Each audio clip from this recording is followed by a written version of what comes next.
విజయవాడ రాజకీయాల్లోనే కాదు, యావత్ ఏపీ రాజకీయాల్లోనూ ఆ రెండు కుటుంబాల గురించి తెలియని వారు ఉండరు. ఒకప్పుడు రాజకీయంగా ఎంతగా పేరు తెచ్చుకున్నారో చిత్రంగా ఇప్పుడు అదే సంక్లిష్ట పరిస్థితుల్లో ఉన్నాయి. టీడీపీ అధిష్టానం తాజాగా ప్రకటించిన ఎమ్మెల్సీ అభ్యర్థుల జాబితా చూస్తే ఈ విషయం స్పష్టంగా తేలిపోతుంది. అవును, పొలిటికల్ బ్యాక్గ్రౌండ్ ఉన్న వంగవీటి రాధాకృష్ణ, దేవినేని ఉమామహేశ్వరరావు పేర్లు ఎమ్మెల్సీ అభ్యర్థుల జాబితాలో ఎక్కడా కనిపించకపోవడం పొలిటికల్ సర్కిల్లో హాట్ టాపిక్ గా మారింది. వంగవీటి రాధ మాజీ ఎమ్మెల్యే వంగవీటి మోహనరంగ కుమారుడు. రంగా చనిపోయి 35 ఏళ్లు దాటిన ఏపీ రాజకీయాల్లో ఆయన పేరు ఇంకా వినిపిస్తూనే ఉంటుంది. ఇలాంటి నాయకుడి వారసుడిగా 2004లో తొలిసారి ఎమ్మెల్యే అయిన రాధాకృష్ణ మళ్లీ ఇంతవరకు చట్టసభల్లో అడుగు పెట్టలేదు.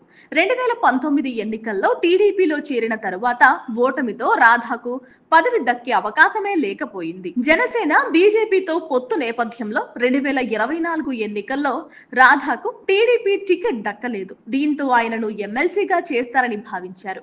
అయితే తాజాగా టీడీపీ 3 ఎమ్మెల్సీ స్థానాలకు ప్రకటించిన అభ్యర్థుల్లో ఆయన పేరు ఎక్కడా కనిపించలేదు. ఇక మైలవరం టికెట్ ను వైసీపీ నుంచి వచ్చిన వసంత కృష్ణ ప్రసాద్ కు ఇవ్వడంతో దేవినేని ఉమాకు అవకాశం లేకుండా పోయింది.